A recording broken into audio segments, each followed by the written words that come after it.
can I possibly be like them with all my human imperfections? You see, they have wings behind their back. They can fly. I don't have wings, therefore I will never be able to fly.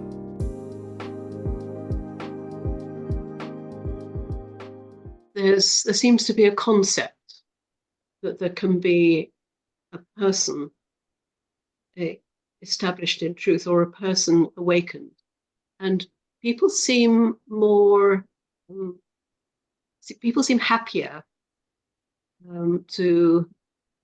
if someone is part of a lineage, in the sense that they have a teacher who they have learnt from, that comes from an established tradition, and then tells them, you now should go and teach, which I think would be actually an imposition, really, because why should they? But it seems to be something that that makes people happier, and if they feel that they are the teacher from an established lineage. Is there any sense in that? Is it complete nonsense? Well, if you need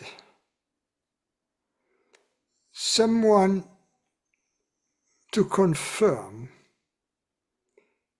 your experience,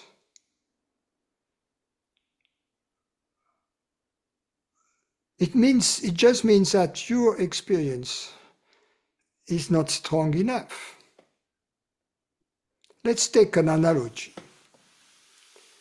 When you understand in mathematics the proof of the Pythagorean theorem, well, perhaps the first time you may ask your teacher, did I get it right? Right? Or am I wrong? Or did I get it right? And perhaps we need the teacher to say, yes, you got it right. Yes, of course, look, why do you have these doubts?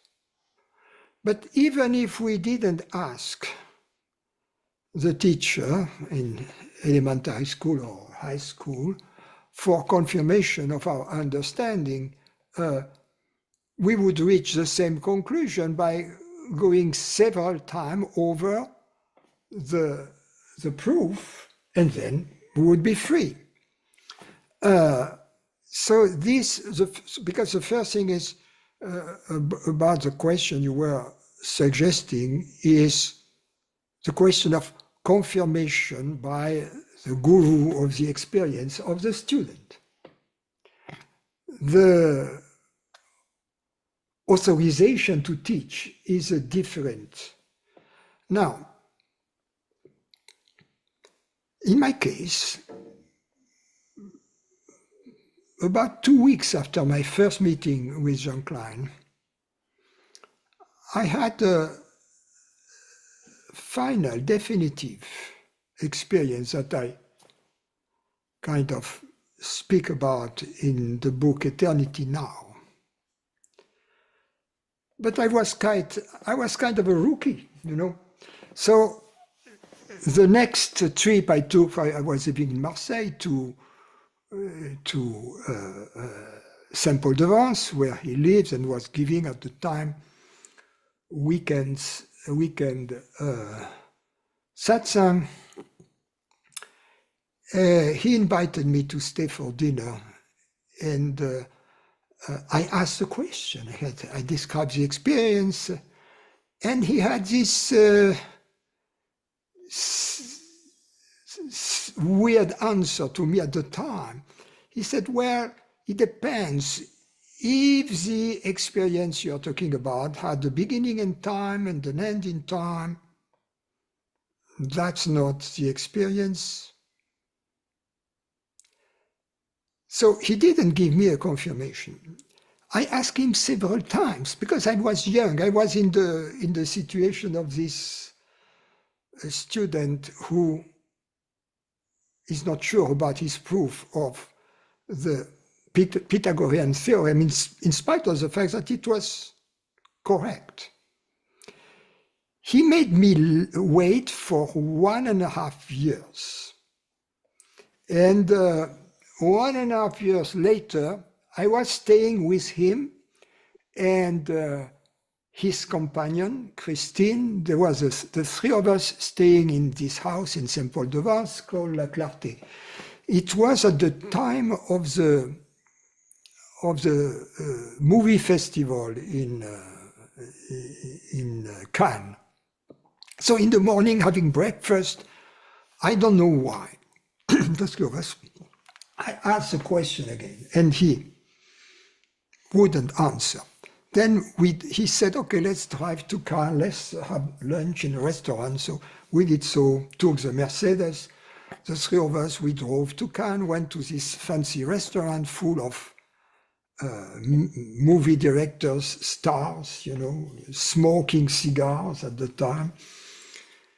And even after that, I kept asking him. Then we drove back, and then it's about 6 o'clock, we are in the garden before dinner. And then Christine said, Jean, I've seen your game. You are being equivocating, you know, you are being reluctant to answer Francis' question, which is very clear. Is his experience the one you are talking about? Yes or no? And Jean said, yes. And at that moment, I went into the same samadhi, you know, I had during the first experience. So the answer was through his lips, but it was also completely from a different direction. I didn't sleep, actually, in the night thereafter. But he's making me wait for 1.5 years. Made me understand something. You have to trust yourself. You cannot rely upon the Pope telling you that you can be a priest or whatever. You have to trust. That was the lesson. It reminds me of a Zen story. You may have heard me tell it already. And the Zen story is very similar to mine with Jean Klein. The Zen story goes this young monk, you know, washing the dishes and in the kitchen, has this extraordinary satori, you know, and he's so convinced. He goes immediately, he asks for a private meeting with the teacher. And the teacher says, what was it? No, that's not a satori. Go back to the kitchen. He goes back to the kitchen for 3 months. And then after 3 months, the power of his experience is so strong, you know. He asks for a second interview. And the same thing happens. No, I told you already. Why are you bothering me? It's no satori. It's just whatever. Don't bother me again. Go back to the kitchen. Goes back to the kitchen. 3 months after, he can't resist. He asks for a third interview, and strangely enough, the master gives him the third interview. And then the interview goes this way. The student says, you know the experience I've told you about? And the teacher says, yes, no satori, nothing. And then the student says, well, you know what? You can keep your satori, and I keep my experience. And the master goes, oh, that was satori. All the master wanted is for the student to grow up and to acquire this inner stability and this inner trust in his experience. Now going back to the other part of your question. So lineage. What defines a lineage? There are two possible definitions because it relates to tradition. And there, you have heard me say that already, there is a tradition with capital T, and there are many traditions with lowercase t. The traditions refer to ways of teachings, they are more part, at best, of the transmission of ways of teaching, and on a lower level of certain symbols, costumes, words in a religion, which have been inherited from the sage who was hopefully at the beginning of this religion, and then after the sage, the ones who had got the experience, who had understood, they just remain on their own, happy with their wisdom and with their experience. The ones who didn't get it, they create the religion. For them, the guru was above everybody else. My guru is much better than your guru. Your guru is not a good guru. Your guru doesn't come from the right lineage, right? Your guru is a piece of shit, basically. Only my guru, and that's how we have the mess in the world between Jews and Muslims, and between Muslims and Christians, and between etc., right? This mess. Whereas in fact there is only one God. They all say that. And they all kill each other. You know? So religions. The transmission in this case is just symbols, like you'll do this in memory of me. The communion. What Jesus meant when he said, "This is my flesh," talking about the bread, "This is my blood," talking about the wine. He meant something very simple. He meant, I'm not this body here. This red wine, and I can't tell it was red, this red wine here in the flask or in the bottle is as much my blood as the blood which is flowing in my veins. Because my real body is the universe. And this bread on the table is my flesh, just as my muscles and my skin are my flesh. That's what he meant. But the ones who didn't get it, you know, they...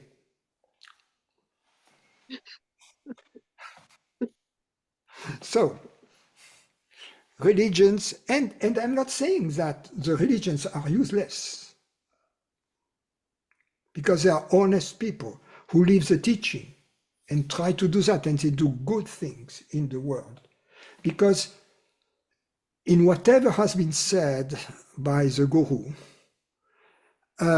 something mysteriously kind of communicates itself. And someone down the road, upon understanding the communion, through this symbol will get the inner meaning.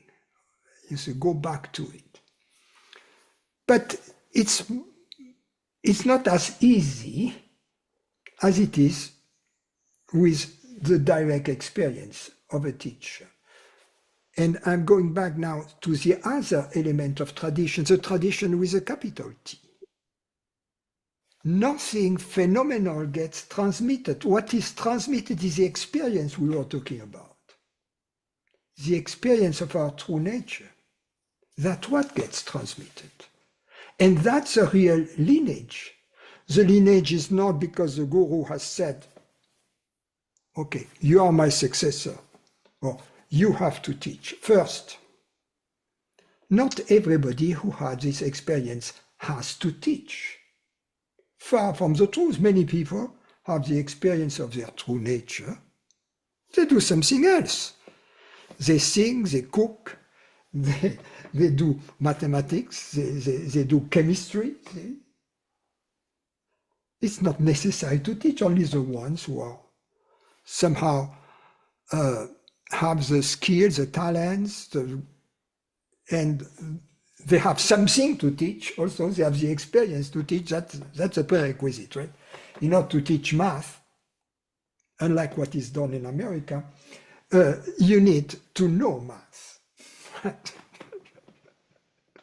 So it's the same thing here. You need to have something to teach. You cannot teach from hearsay. You see, you need to teach from experience. Now, people could argue, well, but look, it's a tradition. Look at in the Zen tradition, the transmission of the robe and of the bowl from one Zen patriarch to the next one, from the fifth patriarch to Weineng, the sixth patriarch. He designated a successor. And the answer is yes. Why? Because you are talking about a monastery. We are talking about a community of people, an organization, so that the next head monk, in addition to having the experience of his true nature, needs to have the required skills. You see, so then it was necessary. Something interesting actually about this story of the transmission between the fifth and the sixth patriarch, Weineng being the sixth, is that the fifth patriarch, there was another contender. And this other contender didn't get it. And the fifth patriarch knew that Weineng had got it. He wanted for him to be his successor. But there was a group around the contender. He wanted to create kind of a religion, you know. And so the fifth patriarch, kind of in front of everybody, said, yeah, the contender, you're right. So everybody believes that he was the designated successor. But in fact, during the night, he talked to Weineng and told him, you got it. You got it. I give you the robe and the bowl, but leave the monastery. Go away, because they are going to try to kill you.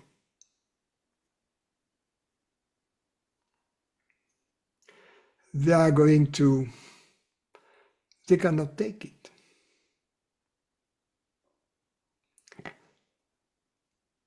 So, in my case, since you asked it, I never asked my teacher whether I could teach. I was teaching. I was sending also all of my students to his place. I was teaching in Bordeaux. When I arrived in America, people asked me to teach. I did. We had friends coming. Some of them are known: Richard Miller, Steve Bodian, John Prendergast attended these yoga meditation sessions. We had conversations about the truth. We were just sharing. And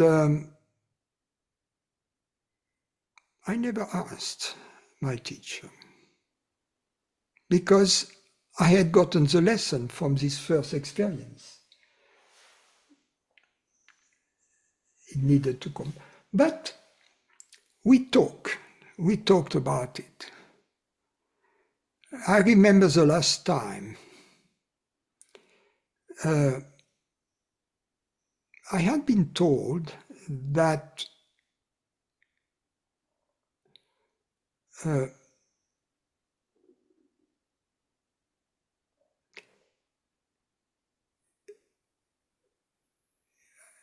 he invited me.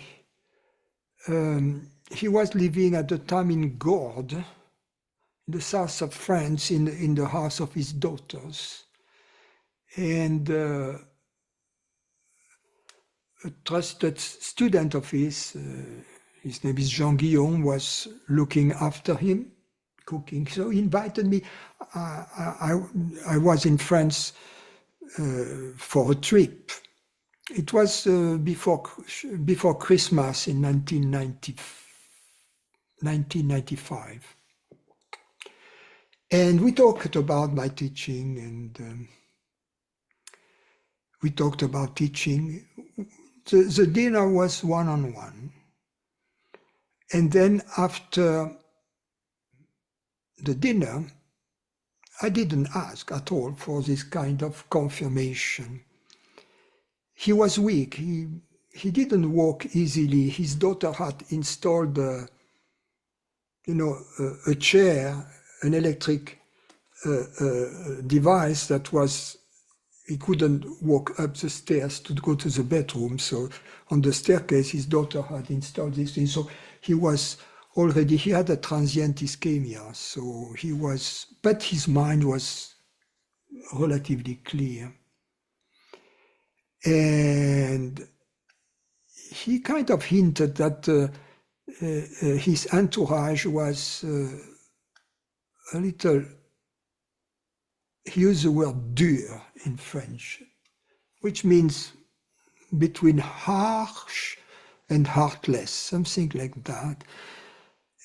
And then, because that came out of the blue, and then he saw me off to the car that I was being driven by Jean back to the train station, and he told me, I know, Francis, that you teach from the right experience. And we kissed each other. I left. He was leaving to give a retreat in Israel for a week.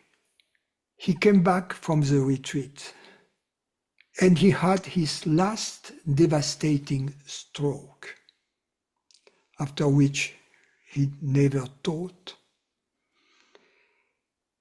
What he was saying didn't make any sense. I spent a few days with him after that in Santa Barbara, taking care of him. He couldn't walk, spoke in German to me.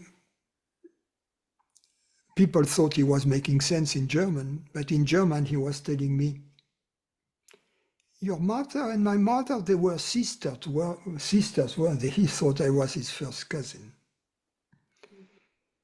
He was like a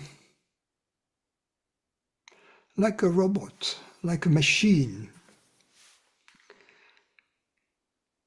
A man I loved. I had a very long, friendly association for 20 years. Actually, I met him in 1975. I had spent my vacation every year with him, 2 weeks in the French Riviera, 1 month every year in a chalet, in a cottage above Montreux in Switzerland. A long association, friendly association. Went on vacation also in different places with him. I was always invited. When I was in Paris for my professional needs, I would sleep at his place. We went to the opera, to concerts together, and also with his friend, Christine. A long friendship. He came to my place with his wife, Emma, on ski trip. He didn't ski, but we spent a week together in America. In America, I would see him much less. I would attend his retreats.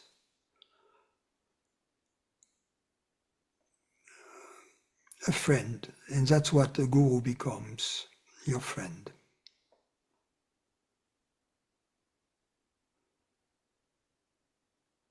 A beautiful, very beautiful relationship.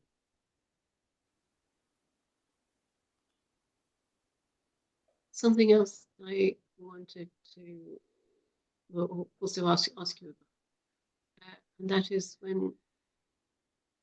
when people talk about being established in truth, then obviously understanding is beyond mind, in really any kind of understanding beyond mind, but you don't, as you said before, you don't lose it, but it gets, you know, there is this also sometimes this misconception about gurus that they have to be perfect. yeah. You know, like, would I say that John never made any mistakes? Of course he did. Just as I make mistakes, just as everybody does. It's part of being human. You know, look, if a guru was completely inhuman, you know, absolutely Mr. or Mrs. Perfect, Ken and Barbie, right? The student would think, how can I possibly be like them with all my human imperfections? You see, they have wings behind their back. They can fly. I don't have wings, therefore I will never be able to fly. You see? So the student is in a desperate situation in this case. So precisely the beauty of the teacher is that he is human. He can be your friend. He can make mistakes. You make mistakes, you can make mistakes. You understand the difference, that you understand that the mistakes that happen, they are not really mistakes. All is the action of the only doer there is. There are no sages. Atmananda Krishna Menon says it often. There is only one sage, which is consciousness, which is the same in all beings. There is only one stage. There are no individuals really. There is only one reality. Now, of course, this fundamental understanding, Advaita, even out of Advaita, a religion can be made. And then the moment you have a religion, you have the priests, you have the monks, you have the transmissions with the small t, the mantra, the chanting, the communion, the whatever. You have the religion of Advaita, of course. A religion is what remains when the essential has been lost. Yeah. So in a sense, being established in truth is, it allows for mistakes, but in a sense, what it means is that the conditioning of the body mind, thinking of the body mind as a machine, then the conditioning is gradually influenced by that understanding. Is that right? The body mind gets transformed over time, yes. The body relaxes, and the mind is less obstructed by worries, constant worries. It's replaced. The past and the future don't have the same reality as they had when we believed to be separate entities.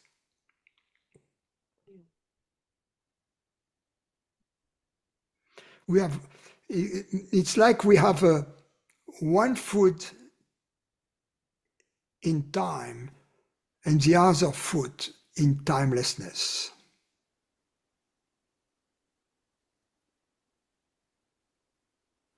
So when we're kind of looking from the outside at someone who does have the non-dual understanding, then normally, as you say, you expect to see them becoming happier and happier over time. Yes, that's. I think that's the benchmark, if you will, of your own, whatever you call it, realization, liberation. But it's whether is it possible that they is that change also reversible? Because sometimes it seems that way with some people. no. No, because what has been seen cannot be What has been seen can't be forgotten. Can't be not understood. But it cannot be forgotten. Conditioning, can that go backwards in a way towards more ignorance? Yeah, something that has been removed cannot stick back again, really. Ignorance, residues of ignorance may come back to the surface that had not been seen before. A little bit like people who have used LSD and have stopped using it 10 years down the road may have a flashback. Some molecule of LSD that was kind of encapsulated somewhere in some fat tissue, they lose weight and it goes back to their brain and Yeah.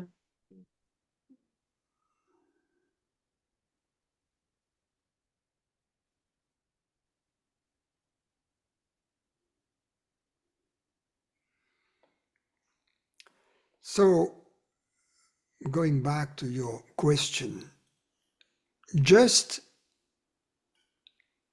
as I learned over time to trust my experience, my teaching is about you, all of you, trusting your experience, becoming autonomous, spiritually self-sufficient, without any need for popes, priests, and gurus like me to tell you what to think and what to do.